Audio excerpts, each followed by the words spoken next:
So when I put out the free agency video, I was reading through the comments, and a lot of you guys were like, "Well, how are we gonna get these free agents if the Houston Texans are over the cap?"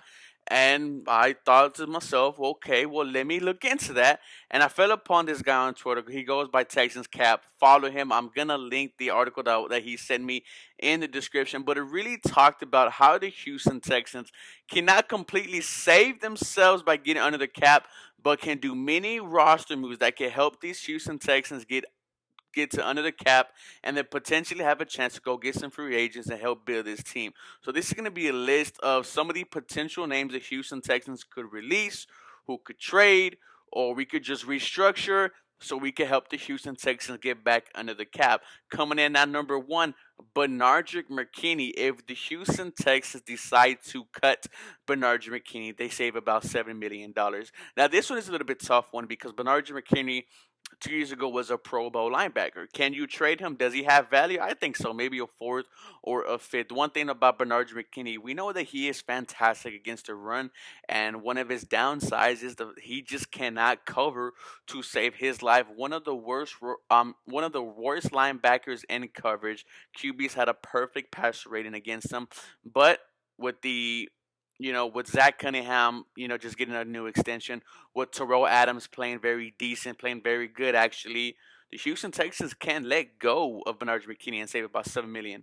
Now moving on, David Johnson. David Johnson should be cut. There is no ifs, ands, or buts about him. Bill O'Brien took a chance on him. You traded away DeAndre Hopkins, and he did not do good. Didn't crack 1,000 yards. Not even 1,000 all-purpose yards, was a huge letdown. The Houston Texans saved $6.9 million if they cut him. A lot of people want to restructure him because of his 2 games that he had very good. Absolutely not. We need to rid of him. We need to get younger. We need to find the undrafted rookie running backs or draft a rookie running back in the third round. You have Javonte Williams from UNC, who I think is going to be an absolute stud.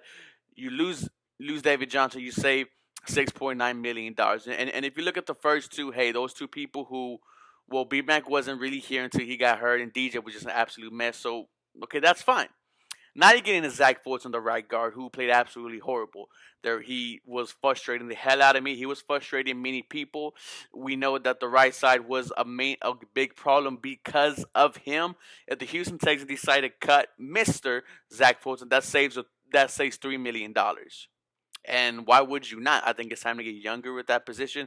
There was talks of maybe he might move to center because he was a better center at KC than he was then he was a better right guard. We just got James Catman, a great offensive line coach. Who knows what we're gonna do? But $3 million off the books is something I could stand with. Now here's another one that I really, this is the tougher one for me, and that is Duke Johnson. Because if you cut Duke Johnson, the Houston Texans saves $5.15 million. Now the Houston Texans just continue to misuse Duke Johnson. When he was traded here, I expected a lot of great things out of him, and the Houston Texans just couldn't do it. Maybe that's because they didn't know how to scheme, but they just didn't really involve Duke Johnson like they should. But one thing we know about Duke Johnson is that when he was given the ball, that he made great things happen.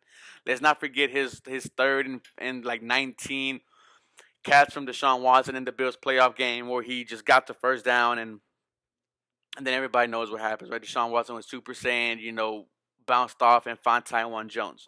Next on the list is Brandon Dunn, who saves $3.25 million. I think this is a no-brainer. Even though I love Dunn, I think it's time to move forward. It's time to get all the Bill O'Brien guys out of here. And if you could save $3.25 million, go ahead and do it. Now, on the restructuring part, you have Brandon Cooks. So if Brandon Cooks does restructure his contract, it's gonna save you about $6 million. Now this is something that's good. I do want Brandon Cooks to be here. I really do. I just hope that he's gonna restructure his deal. We heard rumblings that he might even want to restructure his deal. So that is something that I am super, super duper excited about because I love Brandon Cooks. I love the way he played. He had 1,000 yards. He was big time when Will Fuller was out. I love if the Houston Texans can restructure him, save some money, and we can use that money somewhere else. Now, Nick Martin. Nick Martin is somebody who the Houston Texans overpaid. They paid on top 5 center money, and he definitely does not play like a top 5 center. He falls out of the top 10 in pass blocking and one of the worst centers in run blocking. You cut him, you save $6.25 million. There's another one. No brainer. Bill O'Brien guy. Bill O'Brien talked about Nick Martin all the time. Let's get him out of here, save $6.2 million, and help build this defense. Now, there's another one that's kind of a big, and that's J.J.